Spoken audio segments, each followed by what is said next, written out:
Hello, everyone, and welcome to the second episode of Plato's Cave Search and Rescue Team. Tonight we have an amazing guest.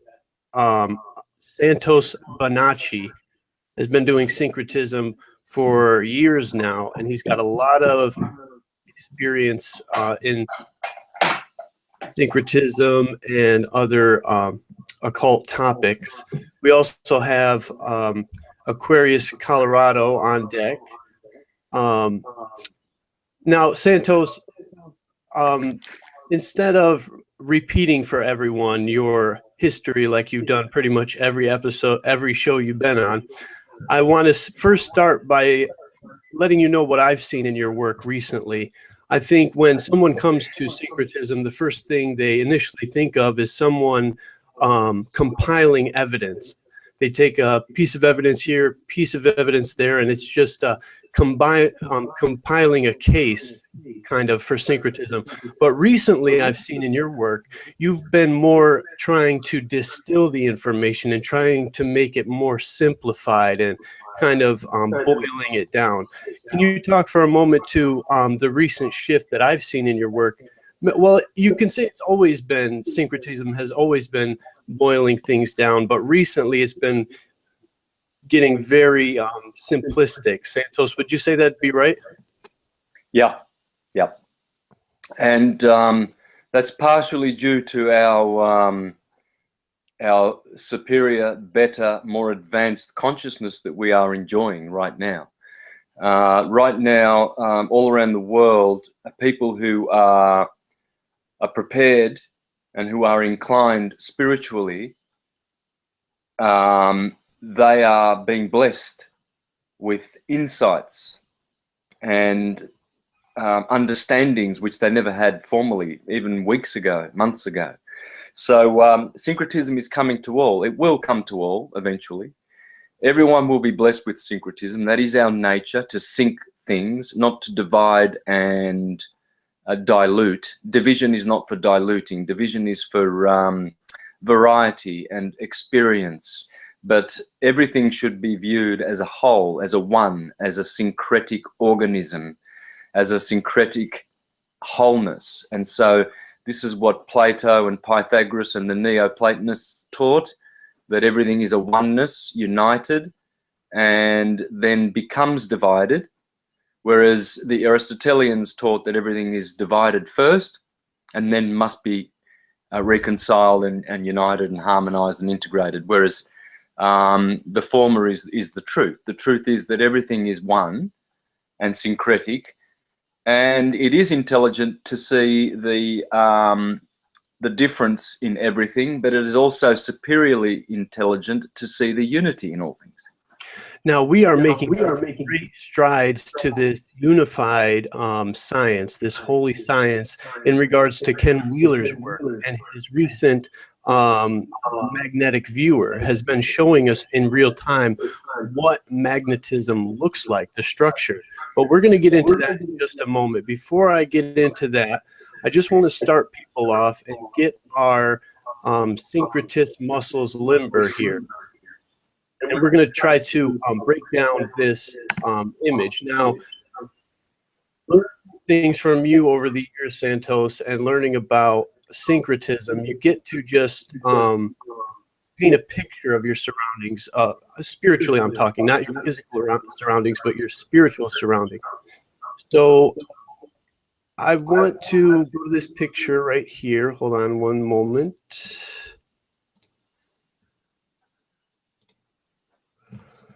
Right. So as you understand syncretism, as you teach it, Santos, you come across pictures like this and you just get floored, because it's pretty much everything summed up into one. I'm going to shoot it off to you, Santos, in a moment here, but this right here, what it's depicting, I believe, is our path down to this realm of duality. We have the two, the red, the blue, the positive, and the negative, both touching the chalice. One could liken it to the cup in Scipio's dream that he drinks from to fall down to the world of matter. You can think of it as the womb, the Holy Grail, We have the circle below it. But to throw it off to you, Santos, what is to be said about the use of gold in this image? Do you think the artists were right on the money when they chose the gold coming down into the chalice? Yeah, look, you can see the beautiful green leaves around the red rose. And that is, the green has 12 petals. The green chakra has 12 petals. And so it is Jesus and his 12 disciples and all of those 12 motifs. The gold light is the white light. It's always represented as white light. White and gold are always associated together when it comes to colors and light. And you can see that the rose represents the Empyrean, which is our true, everlasting, atemporal, unconditioned home. And that line of golden light, that is the that's the spirit pouring down into the cup. The cup is the body. The Holy Grail, the sang real, the holy blood, is your body's blood. And the cup of lethe that we drink from is the cup of remembering, or the cup of forgetfulness. And we forget our true nature, which is unity,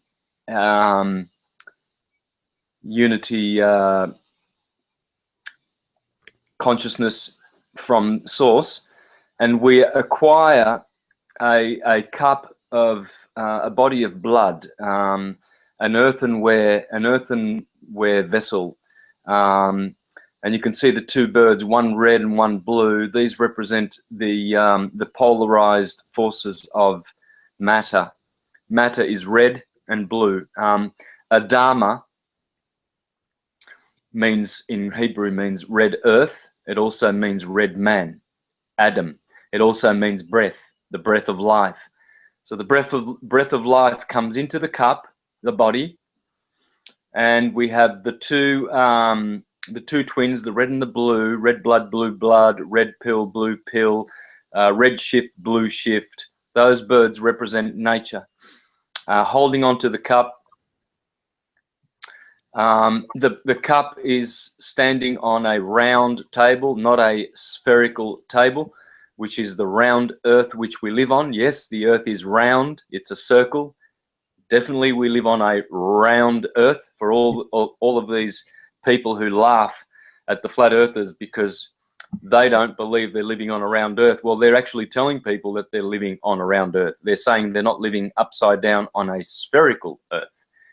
But certainly it's a round earth. You see the Ouroboros there. The Ouroboros is dealing with the cycles of necessity. So our cup is, you'll notice the cup is in the middle of the circle. That's because that's the North Pole. That's where the golden light comes from. The sun is charged from Mount Meru in the North Pole, in the center of the earth, beyond the Arctic Circle. And the Ouroboros there probably depicts the South Pole, or the outer ring, which we call the South Pole. And it's showing how these earthen vessels, earth-based vessels, actually return to their spiritual rose. The rose is the symbol of fire, and the Empyrean, which is the 11th sphere, where we come from. Below the Empyrean, there are 10 spheres. And we can talk about that next. So the cup represents the 10 Sephiroth of Kabbalism, of the esoteric Jewish mysticism. And so that golden light pours in from the top of our heads in the fontanelle and pours into our torso, which is a Taurus torso, and imbues us with divine spirit. So it's up to us whether we... That was great. And right before we move on here, I just noticed this just now with the Ken Wheeler stuff, this magnetism right here, this This looks like a toroidal field right in the middle. The wrong way, of course, it's horizontal, but here we have another um, blossom of magnetism, as we've seen from Ken Wheeler. And right as before we move on, just to show people the use of this kind of knowledge, I have a bunch of I really like old classic art, and I have a bunch of classic art books, and I flipped to a page one day, and on one of the pages it had this on it: the town plan of Mannheim, okay, 1652. And I just kept looking at this for weeks. I had this book open for weeks and I couldn't understand why this image was grabbing me so much. Any guesses on the panel before I reveal what it is? Well, I saw the cross right in the middle here, Santos, and I said, you know what? That looks just like a skull. So I had to put them on top of each other, and look at that. Even the cheekbones. But this is what tipped me off, Santos, is the cross right in the middle of the cross, so, right in the middle of the head. So as the white light comes down into the chalice, into our chalice, the gold or the white light can also rise, can it, Santos? Yeah, the skull. I was going to say Golgotha, a dome. You can clearly see that it's a dome-like structure. They're trying to teach you that the dome is the dominus, the skull, Golgotha, Calvary, where the Christ is crucified on the cross in the center of the skull. This is where the chrism gets transmuted into the blood of the Christ, which is what purifies the body and leads to salvation. When we have our body chemistry balanced and we live in moderation and our body's nice and balanced in the pH, and all the fluids are running, we've got plenty of saliva flowing through the body. This all happens when we return all of the divine oils, the Christic oils in our bodies. We return them with interest back to the head heaven heaved up, whence they came from. So originally all fluids in the body come from the claustrum, the Santa claustrum, Santa Claus in the North Pole. And they go down the chimney, down the spinal column, He's the one all the way down through the pneumogastric nervous system, feed all the vital organs. Then those vital organs in turn return the oil once it's been differentiated and used, and then it gets returned and it climbs back up to be used to enlighten us, to reactivate all the dormant brain cells in the cerebrum. This process is a sacred process. And anyone coming into this, and this may seem like a bunch of mumbo jumbo to you, just think of it like this: you have a right side of your brain and you have a left side of your brain. Okay, we mustn't let one side become more stronger than the other. So the aim should be is to travel right down the center of those two halves. Try to find a synergy from the left side of your brain to the right side of your brain. That's what I think you need to keep in mind when talking about this material, is a synergy between the two halves of our being, basically. But right before we go on, just one more image here for you, Santos. This will be the last one, I promise.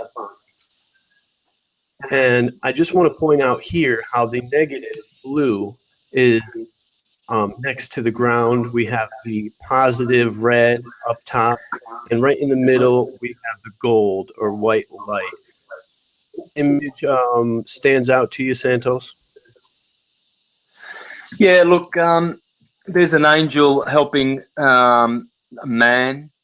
The helpers of man who are tilling the soil are the angels, the archangels, and you can see a very heavenly sort of an image of the sun that the angel is pointing to.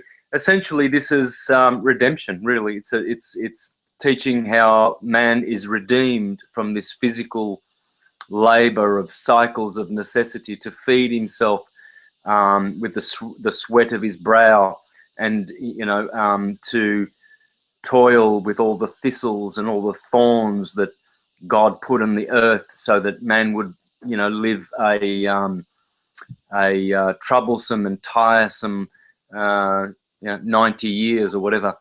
And so this is truly a motif of redemption, salvation. And it seems like the focal point is at the sun right now. We have to think, of course, who is making this image, but it seems to be, from the ground. And this this inscription, I believe, by the grace of God and the will of men, we can become virtuous, or something like that. But so, I just wanted to bring those out just to get our syncretism going. But Santos, I want to throw it back to you right after I do a little intro on Ken Wheeler. If you guys haven't been watching Ken Wheeler, go check him out. He's got a Theoria Pathosis. What's the name of his channel? Theoria Apotheosis. Theoria Apotheosis. I'll write it up here. Now, this man recently has constructed a device that only uses LED lights, and you can basically use it to look at in 3D imaging of a magnetic field in real time, holographically, with virtually no moving parts. We're talking about a couple of batteries to power the LED lights, but basically now we can view it fully a magnetic field, which, I mean, it's mind-blowing when you go see it. But what he's showing us, and particularly with the ring magnet, I've found, Santos, is that when he puts the ring magnet up to the viewer, it looks very much like the flower of life, Santos. Very sacred geometry looking patterns in there. And that is magnetism. We are looking at magnetism with what Ken Wheeler is showing us, people. So Santos, how important, how amazing is this that we can actually now see magnetism, which was before hidden to us for all time. Yeah, brother. It's a good point. You mentioned the flower of life, and Ken Wheeler's YouTube channel. I strongly recommend all viewers go and spend a lot of time in Theoria Apotheosis. I've learned so much from Ken Wheeler, and I'm just so thankful to have him. But you mentioned the flower of life. The flower of life is 19 circles. 19, 13, all of these numbers. What happens is if you get a circle like this and you surround it with 6 circles, you get this.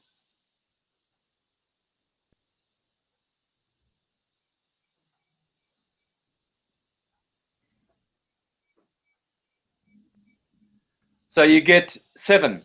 Okay, this is the 7 in creation. This is why 7 is so powerful, because it's one circle surrounded by exactly the same sized circles, and all circles are touching one another. But if you go another round, you'll have to go around again with 12 circles.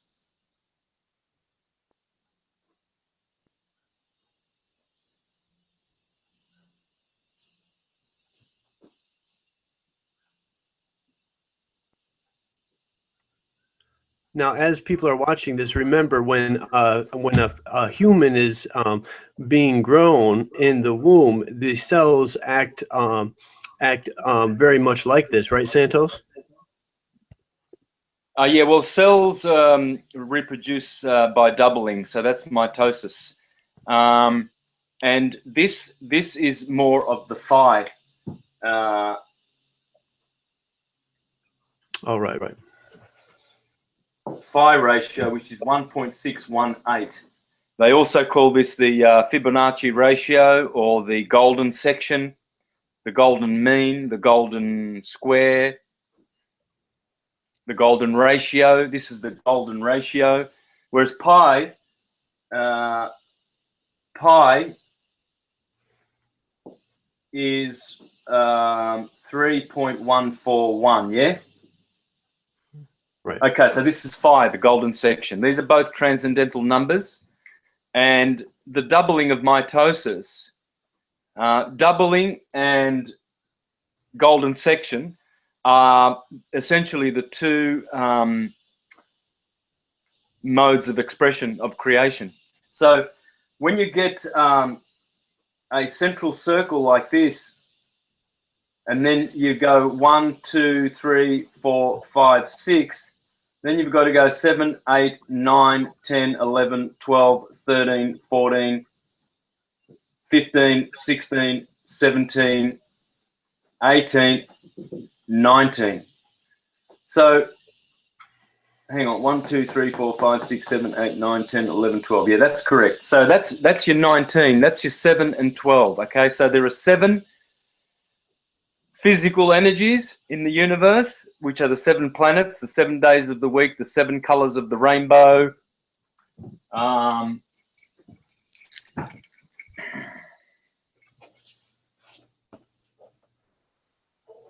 Who's that? Let's see. Well, could it be Krishna? Well, that's you see the 7 bells? Mm-hmm. This is the sun, Snow White, and the 7 dwarves. The 7 dwarves are the 7 colors of the rainbow. The rainbow, or those 7 colors, are the assistants of the sun. The sun is white or golden light. Okay? So the sun is golden or snow white. And these are the 7 little helpers, and they are bells. Bell comes from the hyperboloid. We're going to study that in a minute. So every torus field, which is based on this, every torus field is also a hyperboloid. And that bell in boloid, that's where we get bells from. Bells come from this. And so what we have, I'll just grab another one.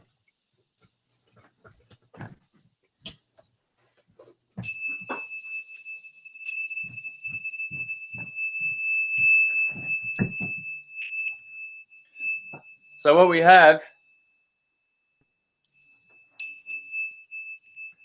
these bells are very special. They're made of 7 metals. You see there? You've got the sun gold, the moon silver, Saturn lead, Jupiter tin, Mars iron, Venus copper, and Mercury quicksilver.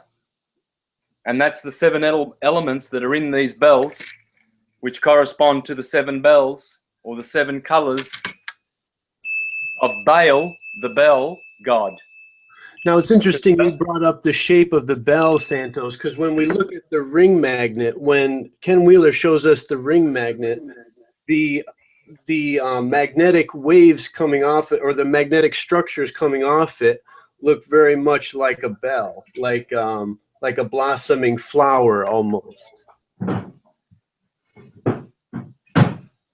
Yeah, brother.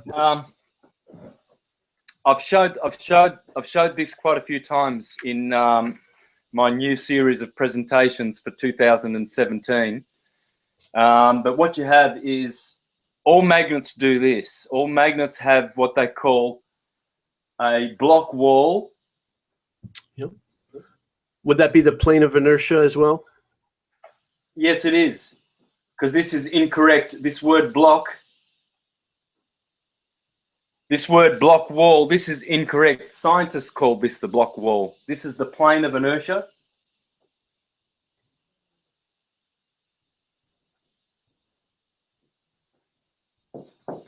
Okay, and then what happens is, from this block wall, this plane of inertia, you have divergent centrifugal magnetic lines of force going outward like this and coming back around like that, and also going in this direction.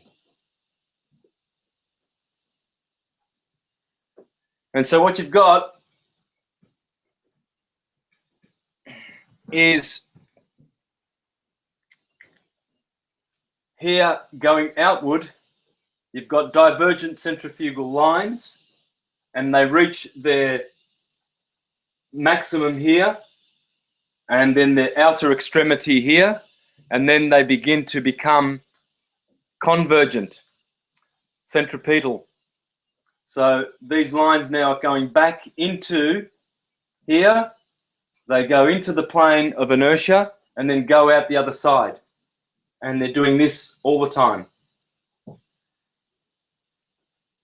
Only in 3 dimensions. So, as Ken Wheeler teaches and shows, we humans, we draw lines like this. Point lines, we go like this. But nature does not know how to do that. Nature always draws point lines like this, like that, from a point. But not only does it do that, all lines are curved linear. So all lines go like this. Okay? Much like the yin yang. Exactly. Only it's not just doing it like this. It's also putting dimension into it. The 3rd dimension, depth. So if we bring it back to here on the one level and we wind it up again, now we unwind it. We don't unwind like this. Hang on a minute. I've got to do this in respect to the camera. We don't unwind like this in one dimension. We unwind like this. So we've got this depth now. And so what we have, all lines are curved linear. And so this is a 3-dimensional torus. But it's also a hyperboloid.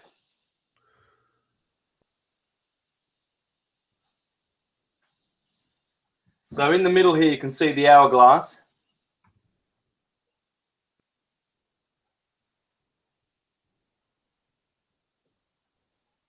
That is the bull. Okay? And this out here is the torus. The torus and the bull, creating turbulence. Turbulence.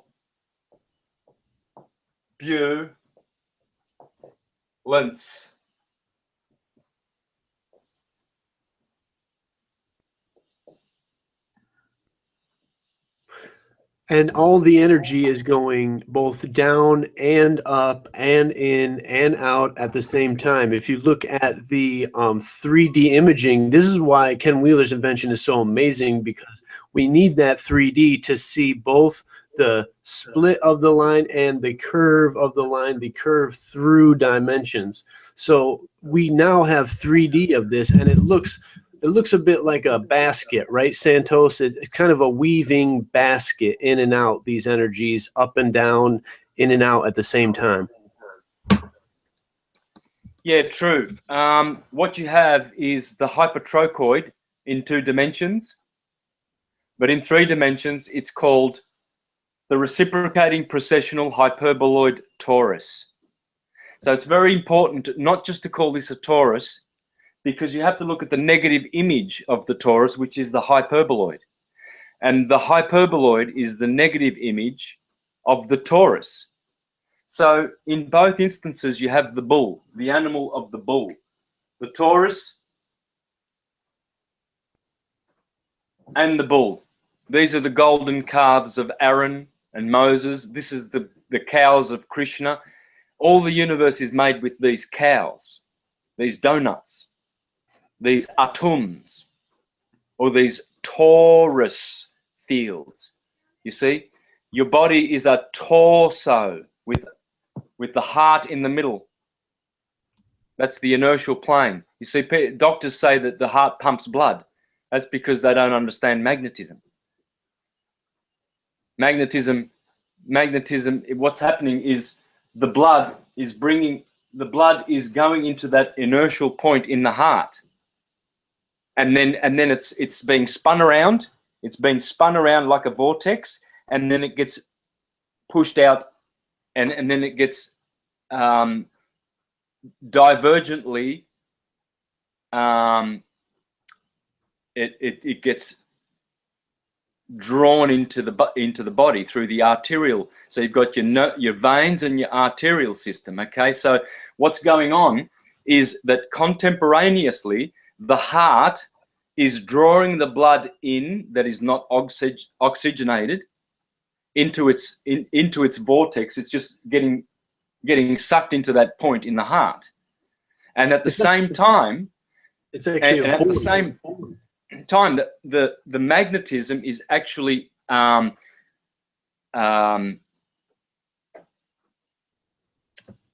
circulating. I'm looking for the right words here. It's very important to be technically correct as possible. The magnetism surrounding the body, the torso energy surrounding your body, is actually circulating the blood at the same time, because it's being drawn out magnetically. All is magnetism. All is this. Atoms work like this. Galaxies, our universe looks like this. It has to, because there's no other form. When people go off on tangents and theories and everything like that, they just lose their way. It's simple. It's really simple. The universe can only work like this. And so what you've got... No, I'm sorry. Go on, Santos. So what you've got is, this is also your torso, which comes from a uterus. Uterus. How do you spell uterus? I'm sure that's wrong, but it doesn't matter. Uterus. Okay, so if you look at the pictures of the uterus, you will see that it looks like a ram or a bull. Okay, so that's why words like this, Taurus, bull. So this is a terrible, turbulent, bull. See, all words that come from energy come back to the Taurus field. Tornado, torsion, torque, sound. Even this, which in our solar system would be the plane of the Earth, the flat disk plane of the Earth. It's right in the middle of the universe. Our Earth is in the middle of the universe. Everything is geocentric. The astrologers had it right thousands of years ago when they said that astrology works on a geocentric system. It's not heliocentric at all. Heliocentrism never even was considered amongst the ennobled, enlightened ones, the Neoplatonics, for instance. They were all astrologers, they were all vegetarian, and they were all flat earthers. That's one thing I can say 100% truthfully about the Neoplatonists. They all taught this. Iamblichus, Porphyry, they were all vegetarian, all flat earthers, all understood astrology and magnetism. And so what you've got is Taurus, torso, uterus. The plane of inertia becomes the planet of Earth. There it is. EA, Earth. That's just an anagram for inertia. Okay, so why do you need that? Well, you need inertia or Earth because everything is made of ether. So from ether to earther, if you have a look at your Kabbalistic, when you do a Kabbalistic tree, you have Kether at the top, Chokmah, Binah, Tifereth,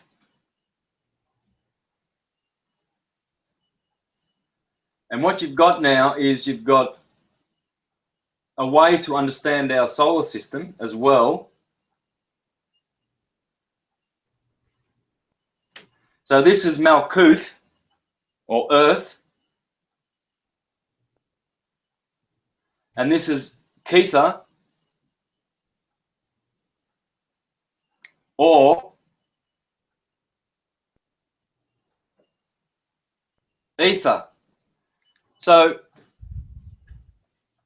if you have a look at your hands, you've got the 5 elements are here: ether, fire, air, water, earth. So when you do this mudra, you are earthing. When you do this mudra, you are getting emotional stability. When you do this mudra, you are getting mental clarity. Here, you're getting energy, fire. When you do them all together, you're balancing all your elements. Okay?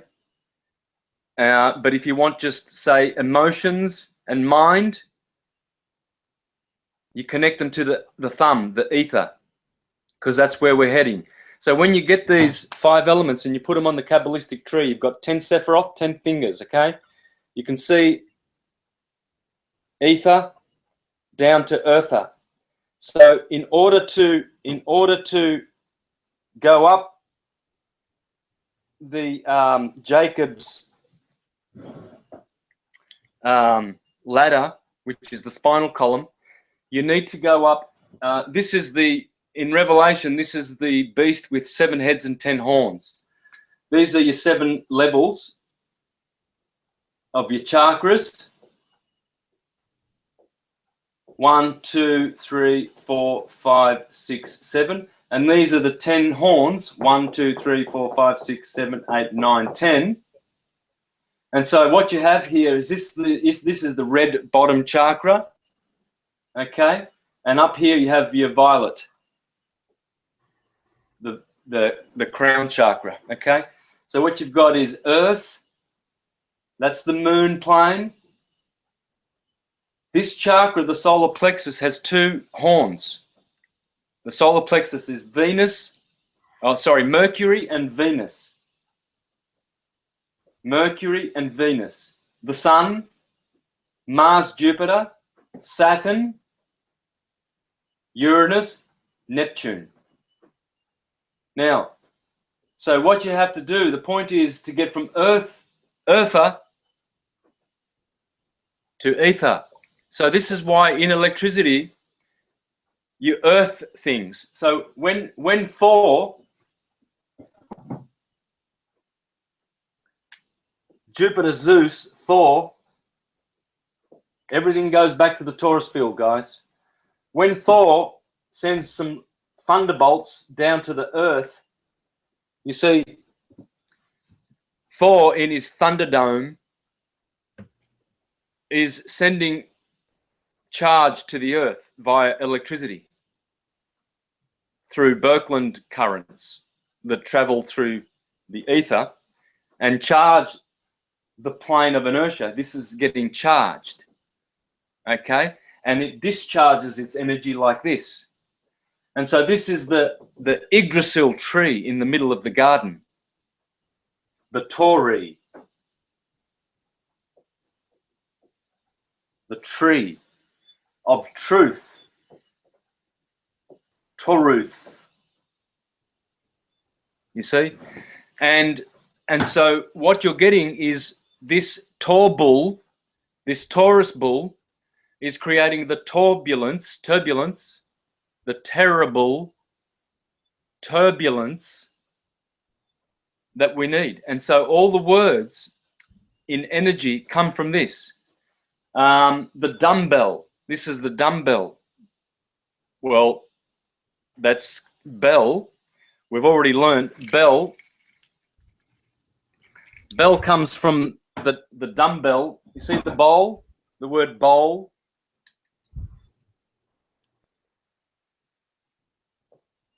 That's come from bull, because it's the bowl shape, the bell shape inside the hyperboloid that creates the sound that it's making. This is a dumbbell. It's an atom. It's a universe. It's an atom. You know, it's a self-complete system. This is what scientists refer to as an atom. They will say consists of a proton, a neutron, and an electron. Well, that's it. That's the neutron, the plane of inertia. This is the proton going out, and this is the electron going back in. So it's two different modalities. It's just the neutron is the proton, is the electron, is the neutron, is the proton. Why? As Walter Russell explains, that it depends whether it's compressing or rarefying, whether you're going to call it a proton or a neutron or an electron. If it's compressing, right, it's an electron. If it's expanding, it's a proton, but they are one and the same. Depends on what modality you are,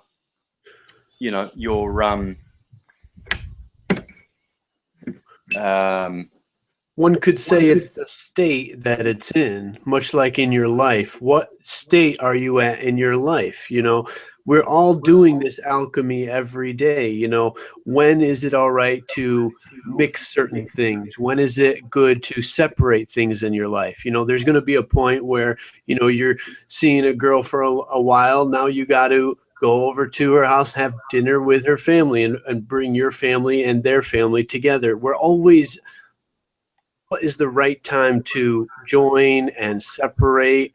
And this is it right here, alchemy right here in incarnate with the toroidal field. Now, the toroidal field, it looks like there's kind of a whirlpool at the top and kind of a whirlpool at the bottom.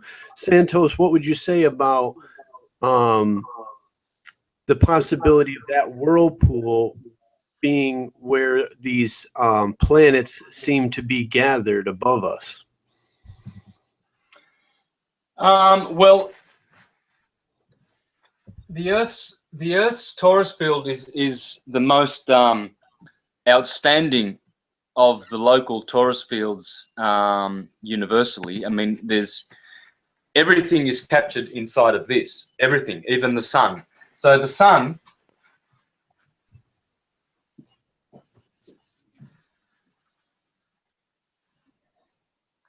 So here's the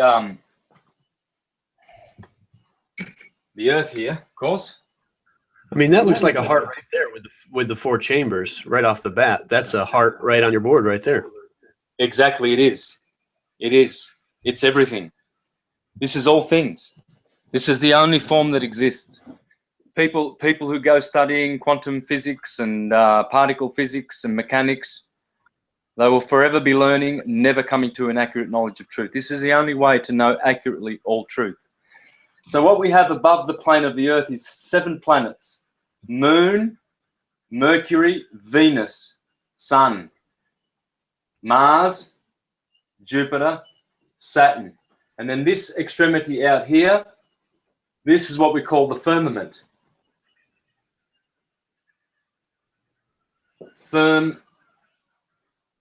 Firmament.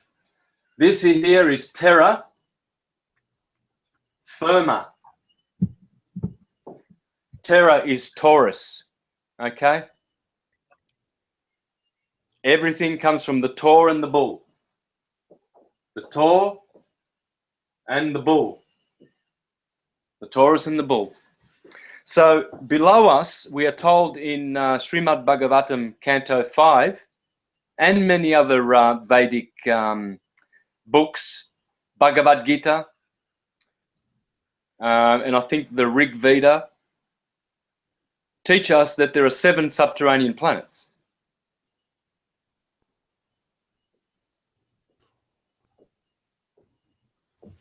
And that's what they call in Hebrew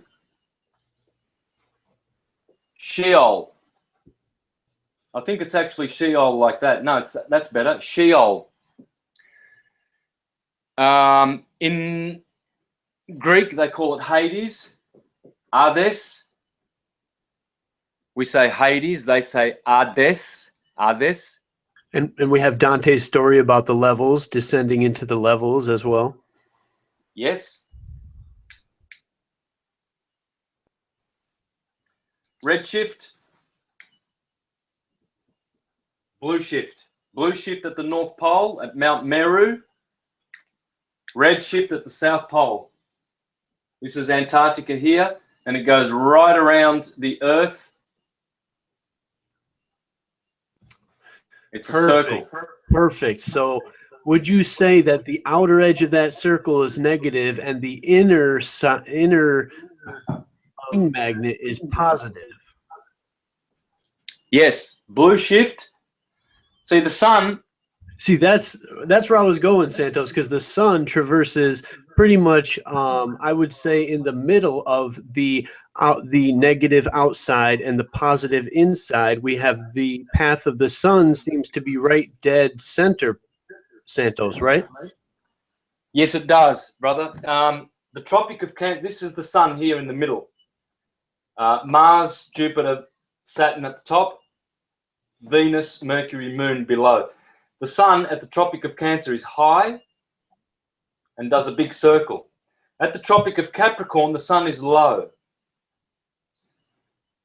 Closer to the Earth, much closer to the Earth. And it's doing a bigger circle. So it actually does a vortex like this. The sun's going from Capricorn to Cancer, up, down. 6 months, 6 months. Here is the equinox. The equator is in the middle. 23.5 degrees from here to here. 23.5 degrees from here to here. This is the tilt, the so-called tilt of the Earth. There's no tilt. The tilt is the sun in its vortex, in its TP-shaped vortex. It goes up to the Tropic of Cancer. This is explained in Bhagavad Gita. It says the sun is on a ramp. The sun has been led by a horse. Well, of course, a horse is one of these, like a Taurus. These are cows, these are horses, these are tortoises, these are all the animals. Okay, so it says the sun is being led around a horse around the perimeter of Bhumandala, Jambudweep, and he's going up and down a ramp yearly. Summer, winter, spring, summer, autumn, winter. Spring, summer, autumn, winter. Compression, rarefaction. Compression, blue shift. So this is really the North Pole is really the south magnetic pole. So Ken Wheeler's discovered that the south pole of magnets is blue shift, and it's very healing. Good for seeds, good for plants, good for growing stuff. Okay, so you point the south pole of your magnets to your body, to seeds, to get healthy. So red shift, on the other hand, is where the red, if this were your torso, you would have your heart chakra would be green in the middle.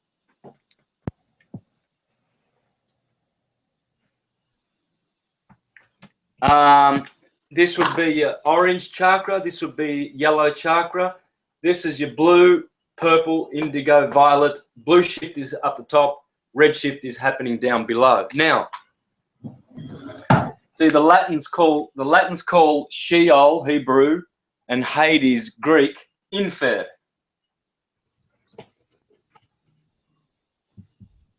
Infer is infernal. Hell. And these 7 planets, this is where your aliens, your reptilians, your draconians, all of these alien types are coming through here. They come through the North Pole and they come out to our plane. And what they do is they teach humans technology which is harmful to humans, because they know how to use the square wave instead of the longitudinal DC wave. They love the AC wave because it's a square wave. It's very harmful for human beings. And they are the ones who are giving us this technology in exchange for enslaving mankind virtually and vampiring all of their energy. And so they are the vampires, they are the parasites. They come from not above, they come from below, from infernal, from Sheol. Have you noticed this word Sheol has also got hell in it, H-E-L, but you'll see companies like Shell,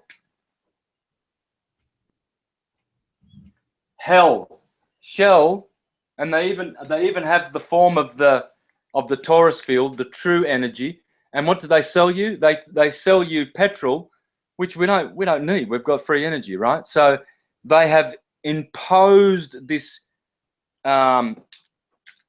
this system of paying for energy, which is free, and if you don't pay, you get to go to jail, and you get thugs called policemen come around and put you back in line and pay for your utilities and all of this energy that God gave us freely.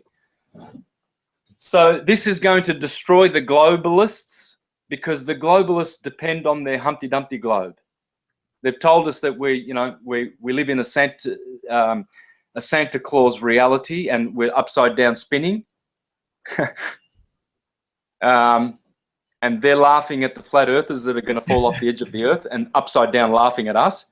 Oh, I'm upside down laughing at the vertical types living on a horizontal vertical plane as God made it, and let's laugh at them because they're going to fall off the edge. Well, I've never heard of anyone falling off, and I find it very funny that you think that you're upside down, Mr. Globe person.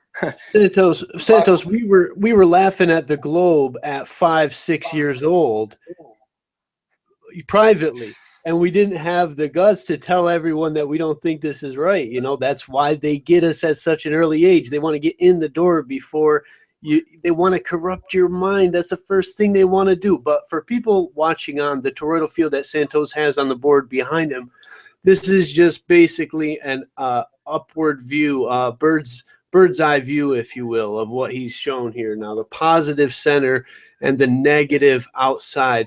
Santos, we have the sun making its journey pretty much smack dab in the middle of these two things.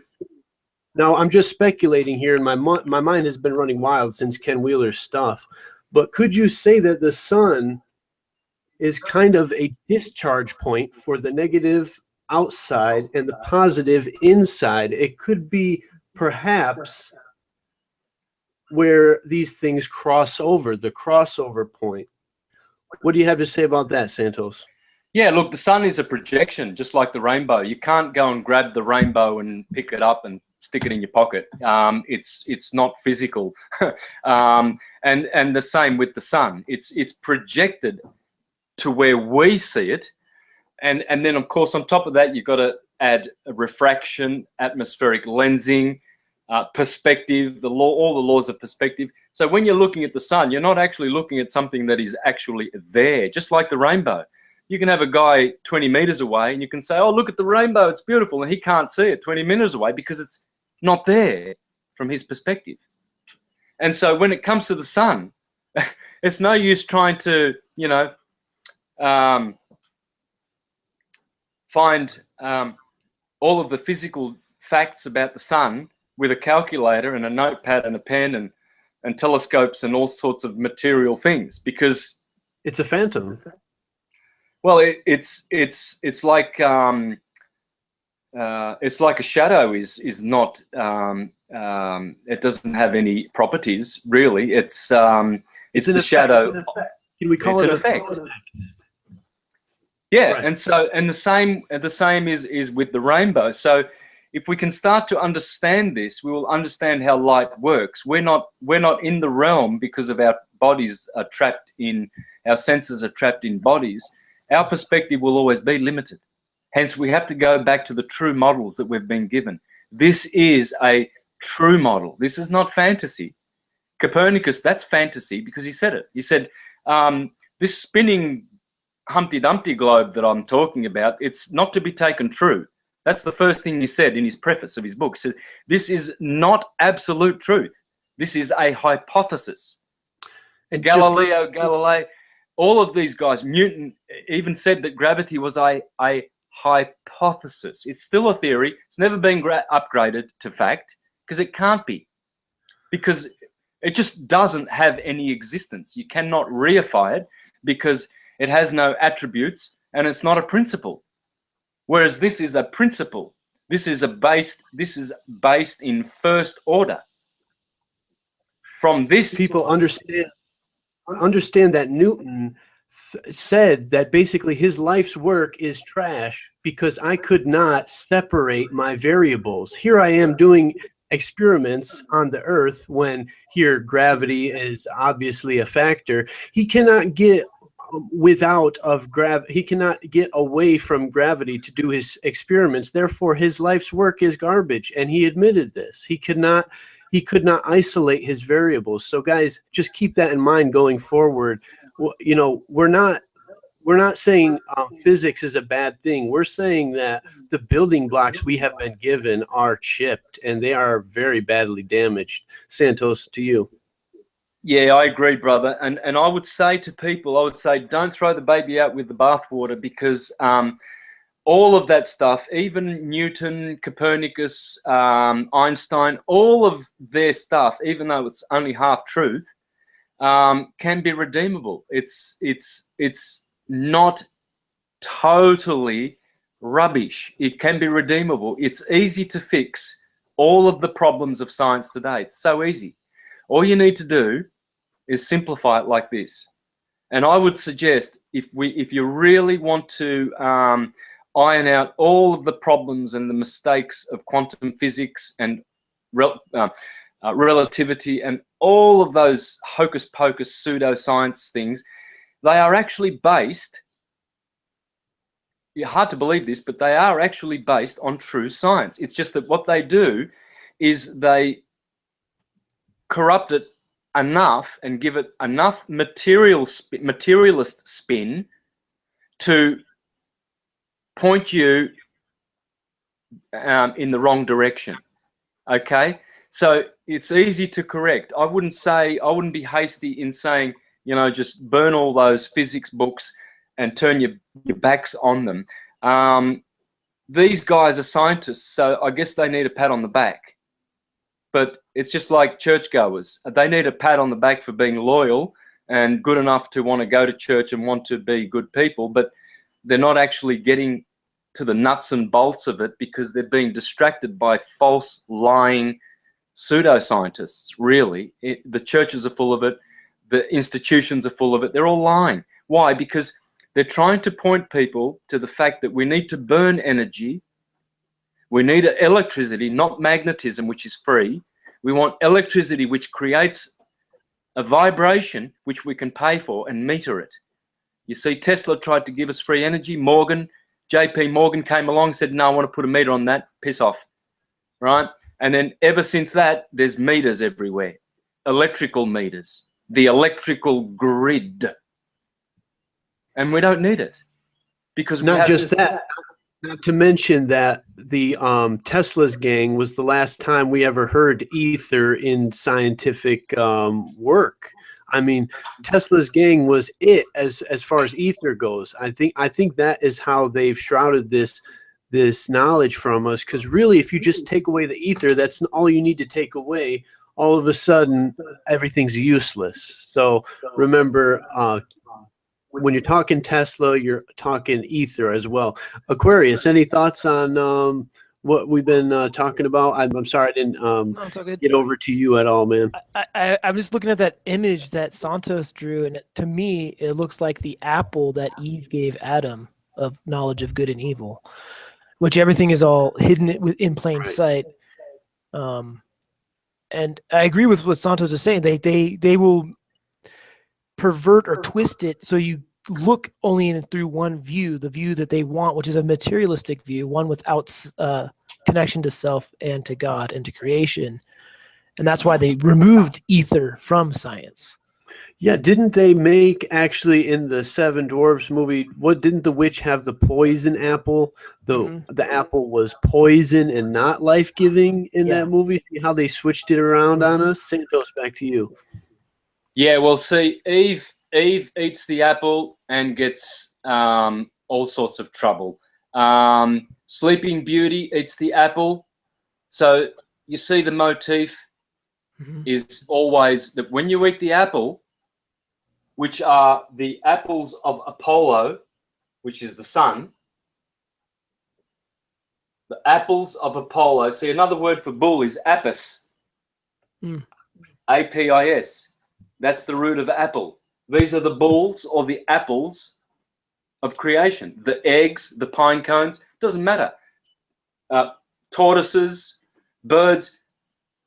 These forms are similar to all the animals, but the bull is the first word that comes out of it. See, bull. Why? Because all nature comes from bull. You look at some of the plants that have bulbs. Okay, what's a bulb? A bulb. Well, it looks like this, doesn't it? And then a shoot comes out of here. Right? Does that look like a torus field? Comes from a bulb. Yeah, a blossom. Bull. Blossoming. See, this is like an orgasm. You see that the shoots come out, right? So that's what the torus is doing. The torus is making. So the bulls, the apples of Apollo. This is the heart. So when you said it looks like an apple, it does. Here's the leaf coming out of the apple here, and you've got, what's this called? The apple core. Well, that's your cur. Mm-hmm. And your torus, see the letter T, the cross that you must bear, that's your torus. Here is the inertial plane, Earth.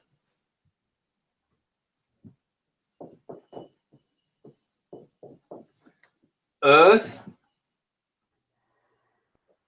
Take off the H here and put it right there. Mm. And you've got a heart. And don't forget, folks, the first thing that is built in your body is, well, first spinal cord fluid, but that spinal cord fluid first starts to make the heart. So one could argue that we come into this world through our heart. Our heart is the centerpiece. Just like you said, Santos, the line is made from the center going out. Just like our body is made from the center first and sprouts out like the seed, like our heart is the seed. Santos, go ahead. Yeah, that's it. That's perfect. And so what is coming out of your blood, heart, your cur, is all the life force in the blood. The soul is in the blood.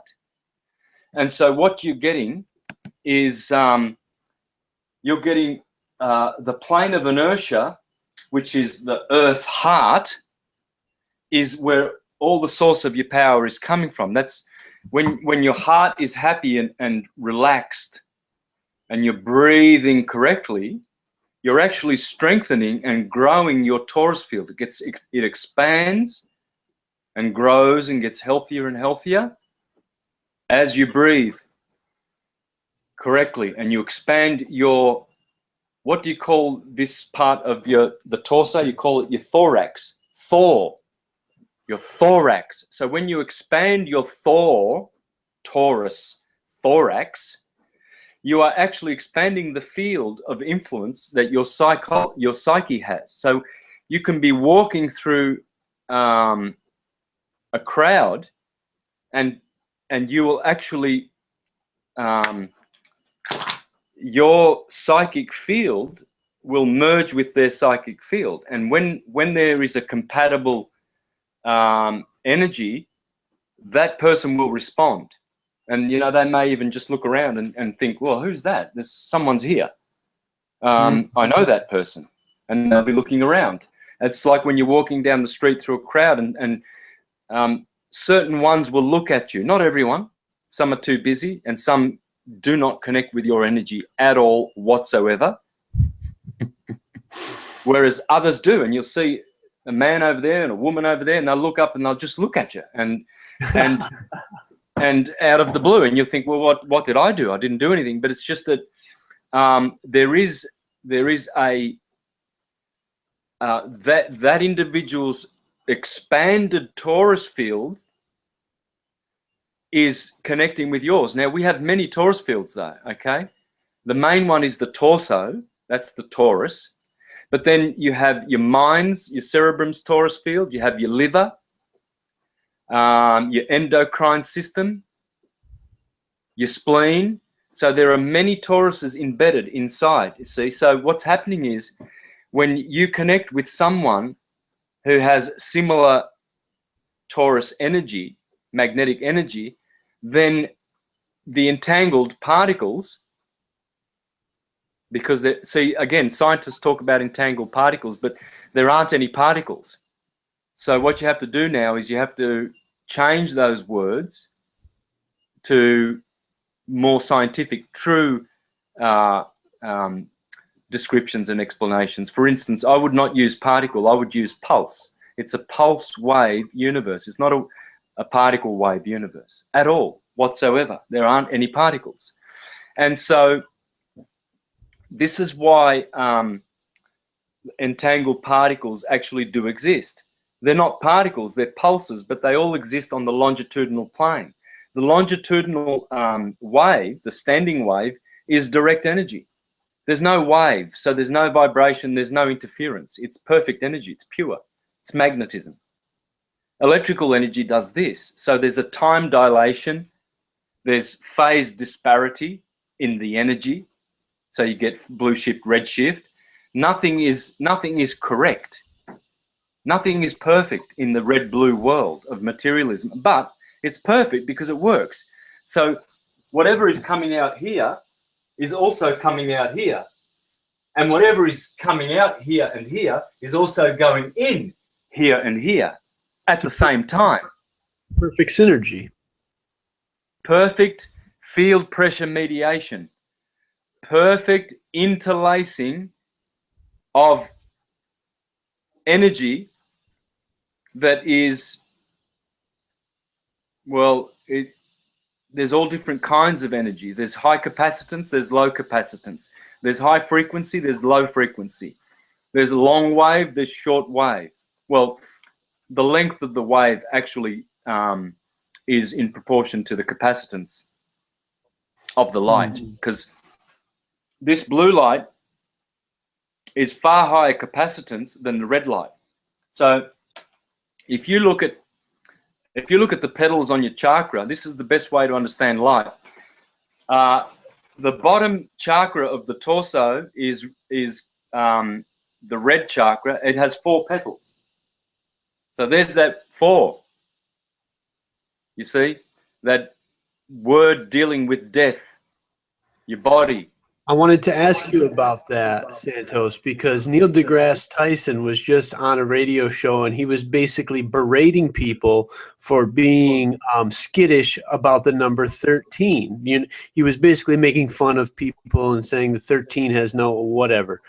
But if you go back to Japan, I think I saw a talk you gave a long time ago about a city in Japan that is supposed to be named for, but they didn't name it for. Go ahead, Santos, with the city in Japan named for. Yeah. Okay. So in Japan, in the northern part of Hokkaido, there are 10 towns. I know very, very familiar because I've been there. I've been to Hachinohe. Hachi means 8. No. Hachinohe. That means the town of the number 8. Okay? Now, they did not have Shinohe. Shi is 4, and it also means death. So in that area, you've got Ichinohe, Ninohe, Sannohe, Gonohe, Rokunohe, Hachinohe, but you don't have any Shi. They don't have 4 in that town because it means death. So here is the baptism of death, the earth chakra, Malkuth, earth. Remember, we looked at the Kabbalistic tree. This is Malkuth, the number 4. But see, blue has 16 petals, so that's 4 times 4.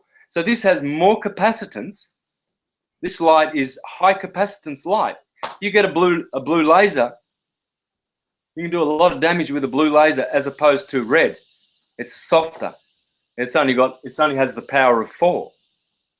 Okay, so Neil deGrasse Tyson, who is an upside down spinning globe-tard, the reason he was laughing was because 1 and 3 equals 4. Aha. And so 13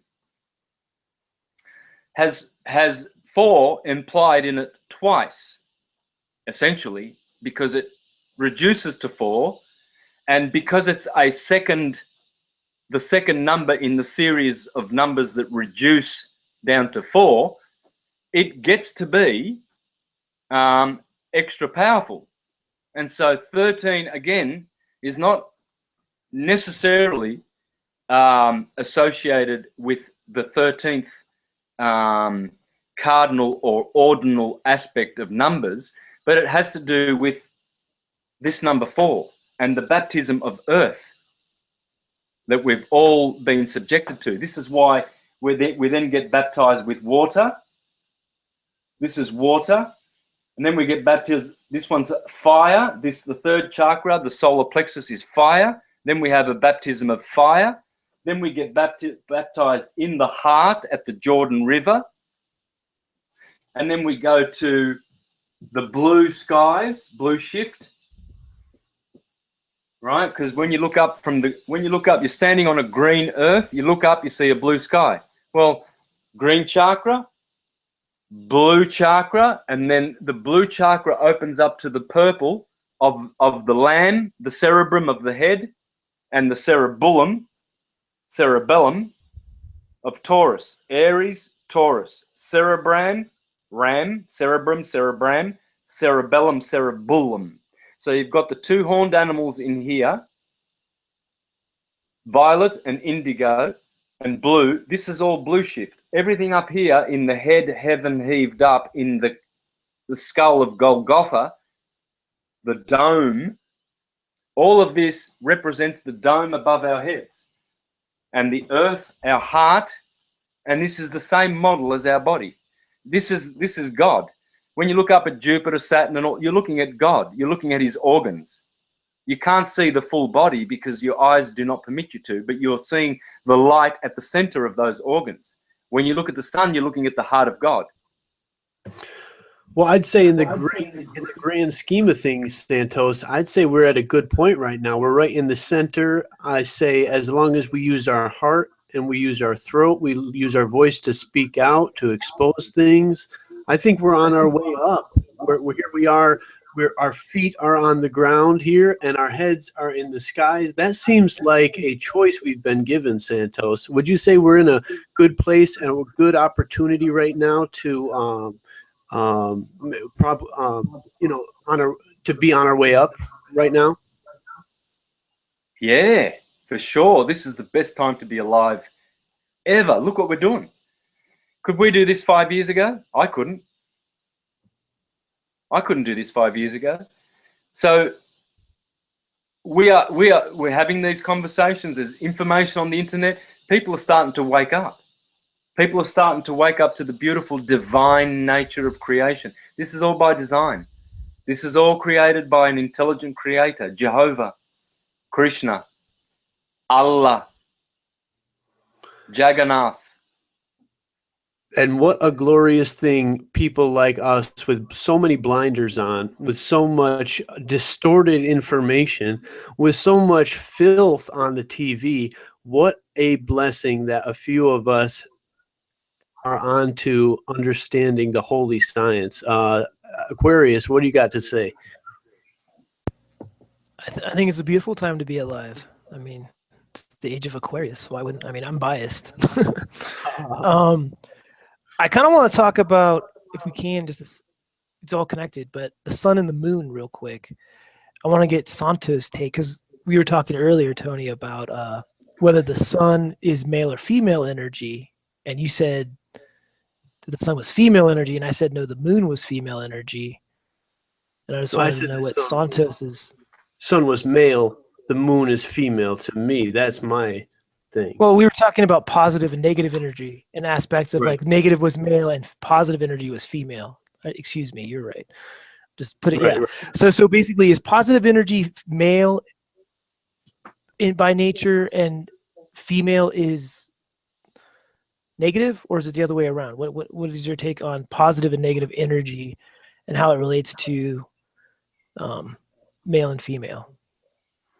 Look, in principle, we tend to say that negative is feminine, positive is masculine. Okay, because of the outward nature, outward directed nature of man, whereas the woman is like the receptacle and she is receiving, and so therefore negative is coming inward, positive is going outward. You can look at it like that. It depends on the modality. There's no hard and fast rules. What is one is the other. Okay. Horus is Set and Set is Horus. Satan is Jesus and Jesus is Satan. I know the churchgoers are going to put their nappies, and they'll have to go and change their nappies after they hear that, because they just don't understand the deep things. They are on the milk of the Christ. They can just go read this book. They can just go read this book. You know, Devil's Pulpit. Yeah, me and Aquarius do this all the time. We like pick one number and we talk about that number for like an hour, and we'll talk about one thing, a negative aspect or whatever, and we always realize that everything is everything. Like every number is the same thing. 1 turns into 2, turns into 3, turns back to 1 again. It's all the same thing. It's so funny because we always argue on what means what, and then we both realize that it's both the same thing all the time, always. Yeah, it is. But at the same time, here is the book. Yes, this is a great book. The reason why this is such a good book, Aquarius, is because in here it teaches. Now, this guy was into astrotheology in the early 1800s, Robert, the Reverend Robert Taylor, a contemporary of the other Taylor, who was translating all of Plato's works and everything like that. So the two Taylors. This guy was in Birmingham, I believe, in the Black Country, and he went to jail twice for teaching the astrotheology that I'm teaching 200 years ago. And we haven't really gone far, because the Jesuits are determined to give people a literal, historical, factual Jesus who never came and never will return, hiding the eternal, atemporal, true Jesus in the heavens. So what we're going to do then is we're going to show how, if you want to make the sun a goddess rather than a god and call it, Radharani instead of Krishna, like I have done. See, I've given a feminine principle to the sun. I'll tell you why. And you can change this around. It doesn't matter. But this is, in my opinion, this is the deepest of archetypes. This is the deepest of modalities, and so this is the truest of truth. And anything else is still true, because you've got to remember, everything has 3 bodies: spirit, mind, and body, or spirit, soul, body. Okay, everything is like this. You are like this, the plants are like that, animals, the sun, the moon.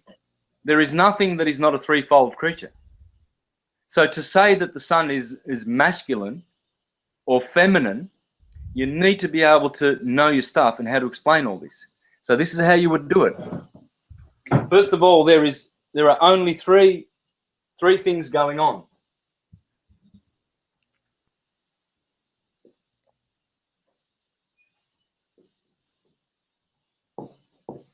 Dielectricity, which is black light. You see those reciprocating black lines that are reciprocating with white lines in the hypertrochoid thingy. So you've got the magnet, and you've got white lines going out everywhere, right? And then you've got black lines. I should have used the black for black, but anyway. And then you've got black lines centripetal.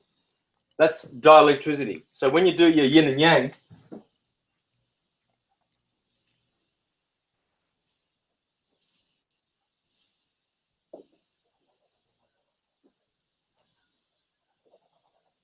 So when you do this, see that letter S in the middle? Mm-hmm. That's the 19th letter. Remember the 19 from the flower of life? 1 plus 9 equals 1. This is the serpent in the middle of the Garden of Eden with Adam and Eve. Adam is odd numbers.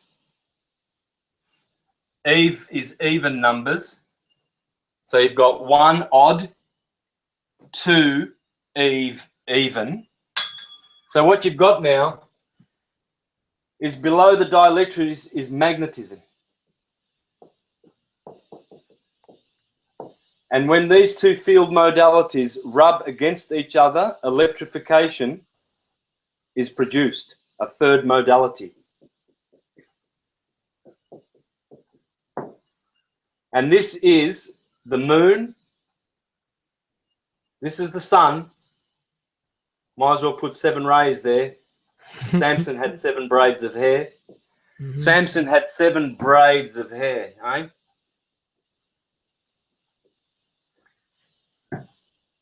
Braid. I think that's how you spell braid. Is that right? Braids of hair. Can you check that, please? I think so.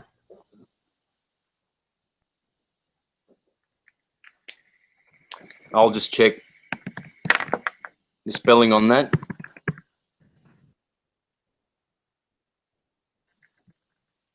Yep, that's a braid. Okay, Samson is the sun. Samson comes from Shem.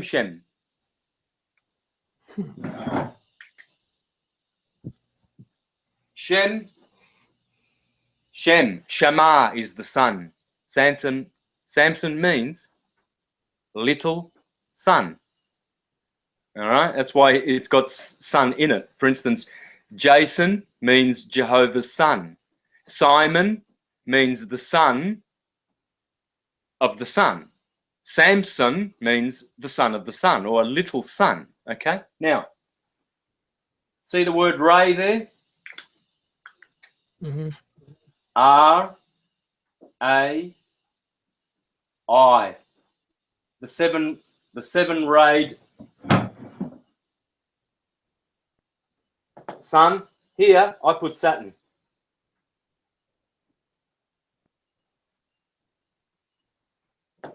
Electricity, L. He is L because the letter Lamed goes like this. The Hebrew letter for L, but the glyph of Saturn is like this. That's Saturn. Yep. And then Lamed, the 12th letter, the letter L, because each circle gets to go in 12 sections, just like a clock.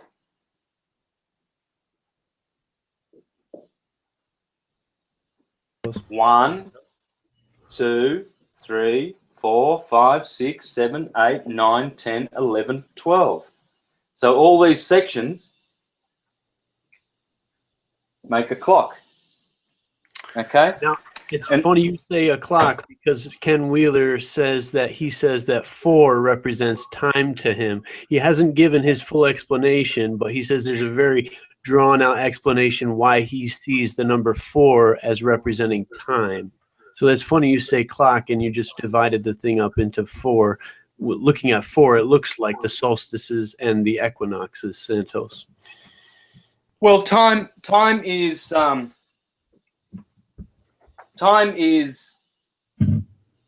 Timmy, Tommy, atom. All of this is atom. All is atom. Magnetism, everything is atom. Ken Wheeler says magnetism produces magnitude and time and space. That's where time comes from. That expansive, centrifugal, divergent white light. The sun is doing that. That's why I put the sun as magnetic. Okay? Now, so time again is like, well, Nikola Tesla says time and space have no properties. So space comes from magnetism and time. So the space, The temporospatial world is due to Saturn. Time, chronos. Chronos means time. Chronos, Saturn, Satan, time. You look at all our words. What do we call the future day? What do we call the future day? A day in the future. Tomorrow. Yeah. Tomorrow. Tom. See, in Italian, that's domani. Domani. Very percussive. Very like the percussion section. Keeping time. Percussive. Because in your heart, that's what time is doing. It's, you listen to your heart. What do you hear? Tom tom. Tom tom. The drummers tom toms. Dom dom. Domani. Tomorrow. Time is tom toms. Timmy, tom tom. Tomorrow. So you can't go backwards in time. Time is only in tomorrow. Okay. So what you're starting to see is that all of these are the timekeepers. Look at these great timekeepers. Horus, the sun, is the year cycle. Mono, the moon, is the monthly cycle, and Saturn is a 30-year cycle. 30 degrees, 30 degrees, 30 degrees, 30 degrees. 12, Jupiter.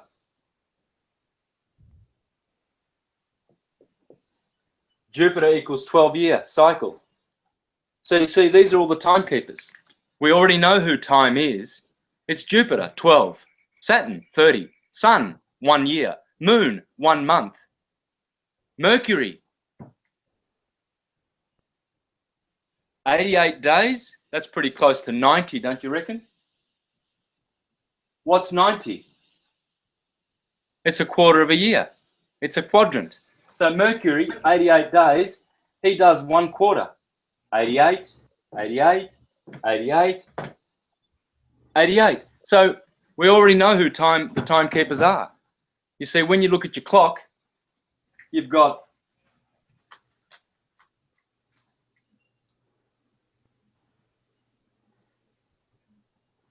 Don't forget, Marty had to go 88 miles an hour to go through time, remember? So what do you got here? That's the minute clock, minute hand, yeah? So we're saying now it's 3 o'clock, yeah? Okay, so that's the minute hand. Minute is moon. That's the hour. Horus. The sun. Horus, the sun. And here is the seconds. That's Mercury, the fast one, the merchandiser.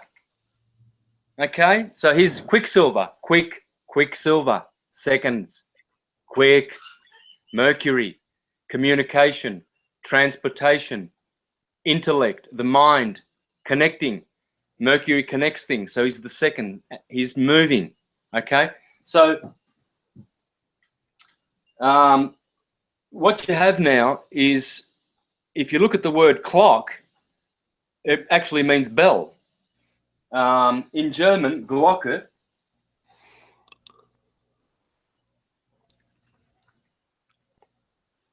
Glocke, as in Glockenspiel, to play the bells, is just bell. So we see clocks and bells, clocks and bells. Well, this is what you do. You have to learn how to put 24 hours inside of the sine wave. And this is how I do it.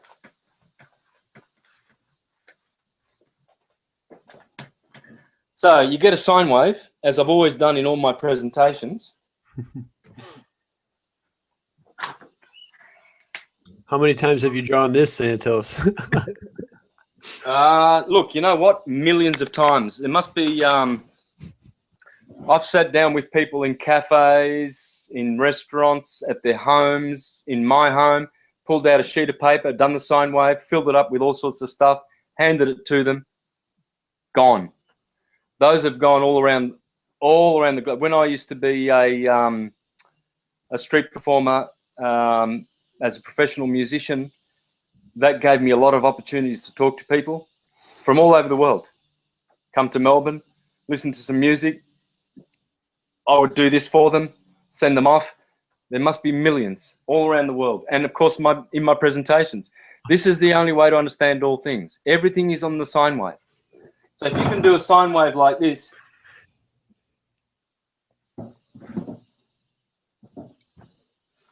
what you've got is you can always start everything here at the plane of inertia. That's the plane of inertia. And you can have your torus field going like this. So what you've got is really you just got loops. Okay? And this is what Helios, the sun, is doing with the helix. The double helix. The bull,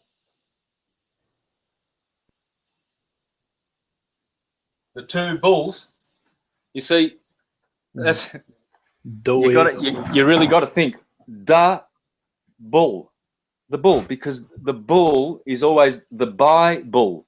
See, if you consider this as a torus, along the sine wave, let's make the sine wave clear. Let's start from here, and this is going to be our sine wave. We're just going to concentrate on one length of energy, okay?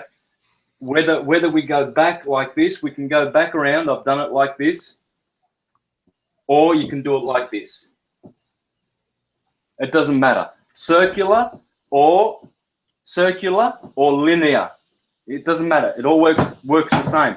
So what you have here is the first 30 degrees of every circle belongs to Aries, A. The second one belongs to Taurus, T. Then Gemini, G. Then Cancer, C. Adenine, thymine, guanine, cytosine. Okay? Just to get you started. This is the double helix.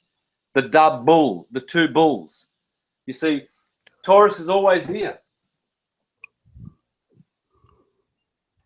Aries is always here. The letter T, A is 1. The letter T is 2. 2. Due is 2 in Latin. Due. 2. 1, 2, 3, 4. 1, 2. So your Bible. So whether you go with the Tauruses or the bulls, it doesn't matter, because bull, the bovine, here is the bovine, here is the ovine. Bo is for both. By bull, the two bulls, the two tablets of Moses of the 10 Commandments. So one. Right there, Santos, we use ATGC to map our DNA in our body now, don't we? Adenine, thymine, guaramine, I forgot what they were called, but ATGC is what we map. Now, you've drawn a double helix right there, right across your board. That is DNA right across your board there. So we have ATGC, just like how we map out the DNA code. Amazing. Yeah, well, see, all is atum. And so if you realize that T and D are interchangeable and M and N are interchangeable and all the vowels, then you understand that that word is atum, because T and D are interchangeable and M and N are interchangeable. So the lost tribe of Dan in the Bible is the lost tribe of the people the spirits who ate the apple and materialized. So you and I, we are all Eve. We all ate this apple. We all have apples Tauruses, to prove that we ate the apple. And so we are sick now, like Sleeping Beauty and Eve, when she ate the fruit, she got sick, and then she had to wait for redemption. Well, see, DNA is an anagram for Dan, is an anagram for and, which is andros, which is the man who has the hand. Andros means man. Androgynous. Right. But in English, we have Andrew. What does Andrew mean? Manly. So, handy Andy, the man Andrew, Dan, Adan, is the man who is defined by his hand, his 10 fingers, his 10 Sephiroth, and his communicating device that God has given him, the hand, the mano. We were talking about this last week, me and Aquarius, manifestation. The hand, the man, the five. What do you have to say on the use of the pentagram in certain satanic cultures? It seems like they're trying to manifest something with what they're doing, Santos, aren't they? They're manifesting something with the five. It seems to go right hand in hand here. Yeah, well, see, that's what the hand is. The hand is how you can create and produce through the hand. And so that's why it's called manu, manipulate, maneuver, manifest, manufacture, manacles, tie you up. As you said, manifest, manage. All of these words to make come from the hand. Okay, so when you look at Adan is Spanish for Adam. Okay, Adan, but in Japanese, dansei, as in sensei, that's man in Japanese. So not only is it working in, there's only one language, and it's atomic, and it gets called Japanese, gets called Hebrew, Sanskrit, Prakrit, Greek, Egyptian, English. It's all atomic. I've proven that beyond any doubt. There's no one in the world ever has to doubt ever again that we've only got one language. All is atum. This is why we study etymology, yeah? Words. That's etymology. All is atum. Okay? Time. Tomorrow. Your body. Anna. Tommy. Tommy is everywhere. Time. Tomb.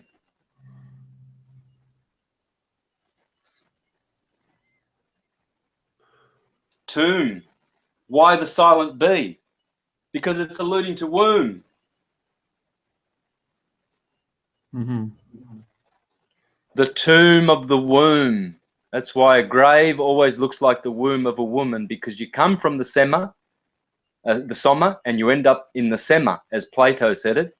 Soma is body, yeah, and sema is the tomb. So it rhymes in Greek, it rhymes in Italian, it rhymes in English. Because why? Because there's only one language. It's atomic. And so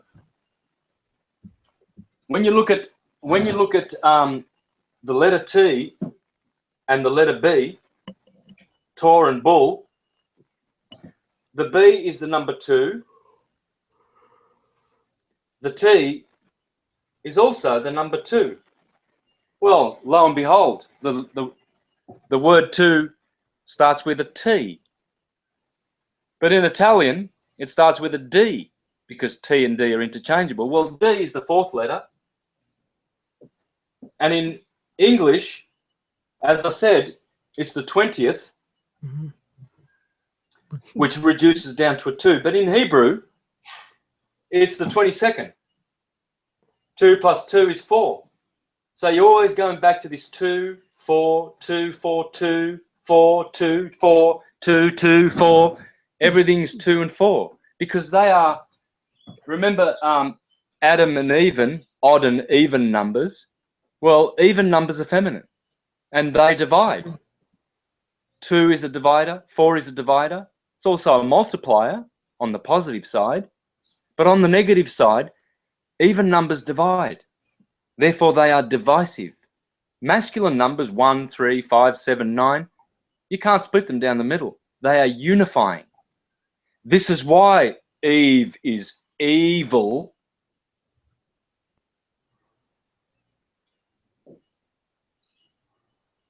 Eve, because of the numbers, even numbers, they are divisive. Okay, so what we're looking at is how energy comes from nowhere, apparently, 0 point, counterspatial points which have no logos, no locus, no topos, no topography. So there's no Cartesian coordinate for this point. You can't get a magnet here and its field is all around here, and then you move it over to here and you say, wait a minute, the address, the locus, the location of the magnet, 0 point, has moved from here to here, a foot away. Well, where is the true locus? There is none, because magnetism is omniscient, omnipresent, and omnipotent. So you can't find God, magnetism, in any one space, because God's unconditioned conscious energy called magnetism is everywhere.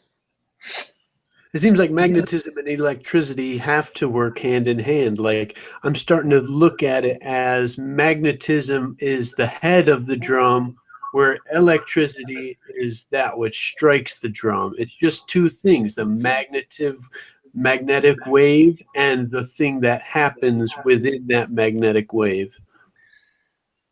Yeah, I would simplify it even more and just say that magnetism is a longitudinal wave and electricity is bipolar. Bipole.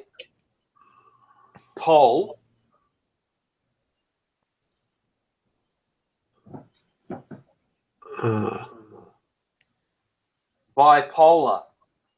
And so electricity does, that's magnetism, the standing wave. This is electrical. The serpent in the garden who seduced Eve. See, Eve was always like this. There was unity in the garden. There was oneness. There was direct contact with God, because this is a direct energy. When you start eating apples, these apples, then you start doing this. Now you've gone off the longitudinal wave. Now you've been distracted. You're going up here to the Tropic of Cancer and down here to the Tropic of Capricorn. And so you're going up to summer, down through the scales of Libra, down to Capricorn, down to hell, Infer, and then you go back up again, and you're going up and down, up and down, up and down. This is the principle of rhythm and polarity and correspondence, the Hermetic principles. So electricity, the bull, Baal, that's another way of saying the bull, Baal, the false god, it is this vibration, this temporospatial dilated bubble. Bubble.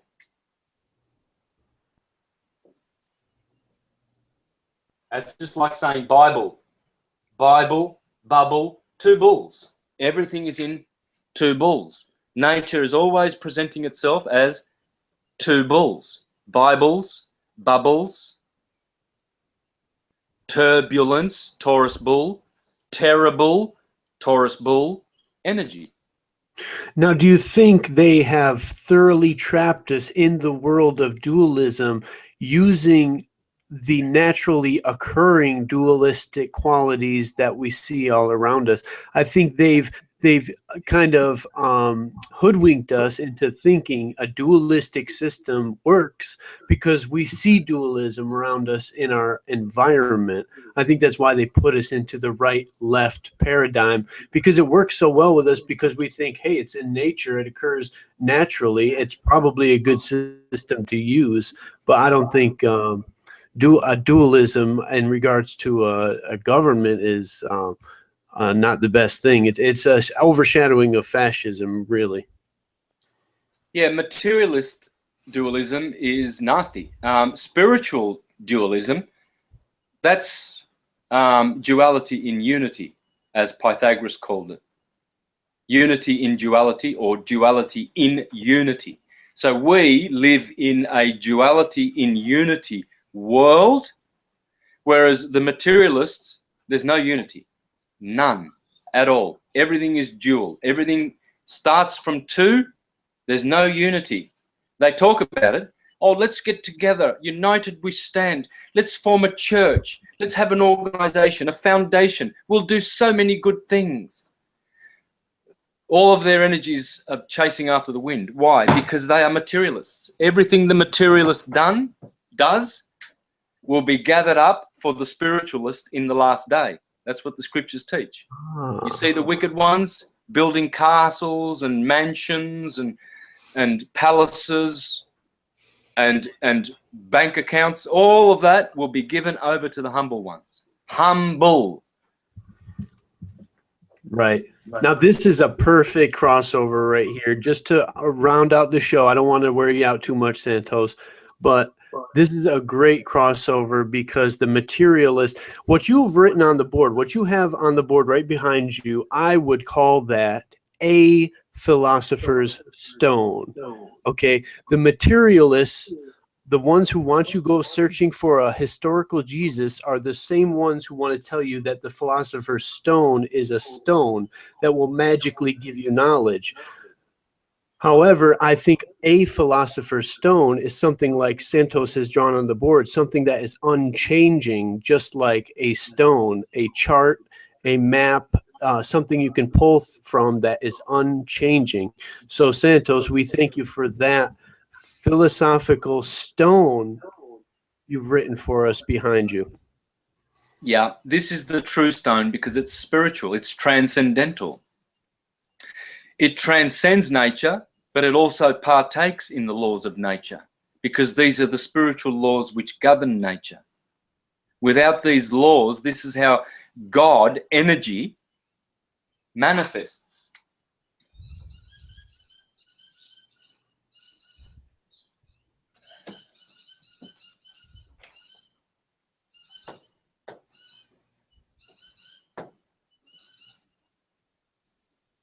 Green, 12. Photosynthesis. Green, the green ray of light, is the only one that can absorb pulses of photons. They're not particles. 12 is where chlorophyll photosynthesis occurs. 12 is the lifeblood of our plane. This is the color, green, energy, energy, greeny, greeny, energy, same word. So what we're doing is we're learning how this green light of 12 makes the beautiful world of chlorophyll. And we're learning how conscious energy manifests in the world, transcendentally. Well, the way you make it sound, Santos, it sounds like this plane is kind of a good place to be. I'm not sure if I want to leave this beautiful green plane. Well, we're here now. That's the thing. For those who say, oh, I want to get out of here quickly, I want to go back home, and I hate this place, and what have you, that's just bitterness from the individual not knowing their true purpose and carrying out their true purpose. Ones who are on the path, like us, who are carrying out our true purpose of finding truth, Toruth, we are the ones who don't think like that. We just go through this plane in our vehicles, which is these dying bodies that we have, and then we transmute, go to another plane, and we just breathe through this. We learn truthfully. We don't get sucked in by upside down pseudoscience. We're all standing the right way up. We know who we are and where we are. And so we are being directed back to cause, back to source, back to Vrindavan, our true home. Now, Aquarius, does that bring up anything to mind before we round out the show? Anything you wanted to touch on real quick? I can, but that just started another 2-hour conversation.